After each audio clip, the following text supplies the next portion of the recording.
Si vous n'avez jamais vu de zélote dans l'évangile, parce que le véritable zélote, ce n'est pas notre frère Serge. Moi, je suis un premier zélote.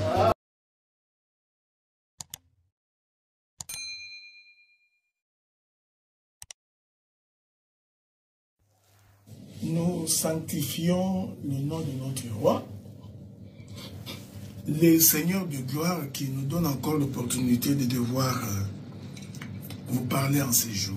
Il faut savoir que, en tant que ministre de la parole, serviteur de Dieu, nous avons pour mission de pouvoir vous garder, vous protéger, c'est-à-dire en d'autres termes, faire en sorte que vous ne puissiez pas vous écarter de la voie du Seigneur.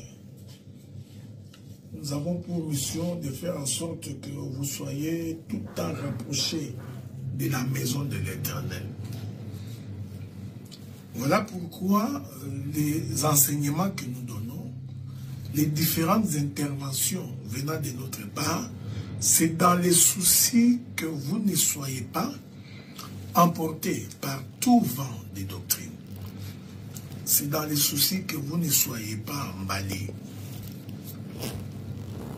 Notre souci est que vous demeuriez dans la présence du Seigneur. Alors, parmi les éléments que nous allons devoir analyser pendant ces courts moments, c'est la question de ce que nous appelons généralement les couples. Le couple pastoral ou les couples pastoraux. Cette conception-là est une conception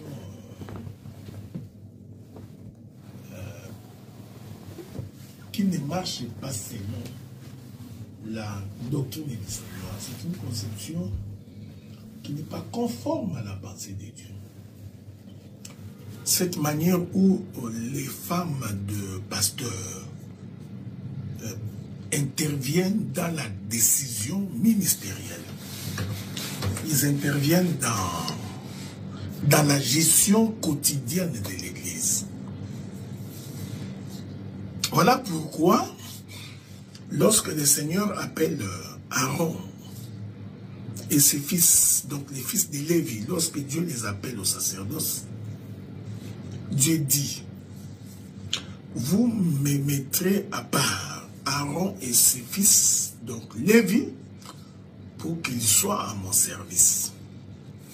Et je voudrais vous faire remarquer que les sacrificateurs, dans la majorité des cas, étaient mariés. C'est comme Aaron et ses fils, Aaron était donc marié.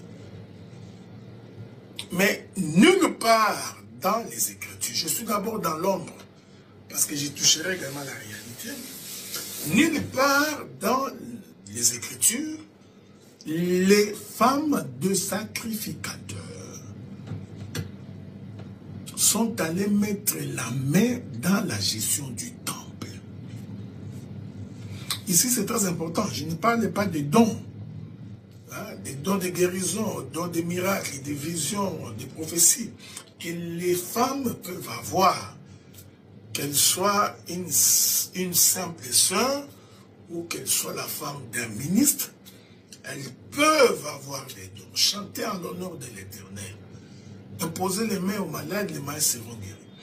Ici, nous parlons de la gestion de l'Église. Les gens qui gèrent la maison de l'Éternel. Donc, les sacrificateurs, tout en étant mariés, leurs femmes n'intervenaient jamais dans la gestion de la chose ecclésiastique. On ne peut pas changer le modèle. Même si on aime bien sa femme, même si on aime bien sa partenaire, on ne peut pas, pour lui faire plaisir, la faire intervenir dans la gestion de l'Église. Donc, quand vous allez dans l'Église, vous trouvez que c'est la femme du pasteur qui fait office du pasteur adjoint, qui fait office de son remplaçant.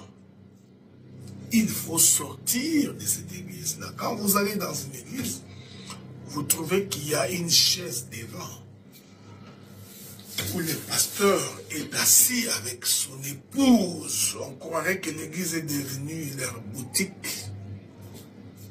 Une église comme ça, il faut sortir. Quand la femme du pasteur prend des décisions sur les autres ministres de la parole qui sont dans l'église, sans respect et sans considération, lorsque l'on craint la femme du pasteur bien plus que Dieu, bien plus que son mari, une église comme ça, il faut sortir. Ça ne prend pas une réflexion. Je suis d'abord dans l'ombre, dans l'Ancien Testament, aucune femme d'un ministre, d'un sacrificateur ou d'un lévite n'est intervenue dans la gestion du temple. Que la paix de Dieu soit avec vous et que Dieu vous bénisse. Nous allons toucher la réalité maintenant. Nazako matangai, nazako matangai, nga nazako matangai.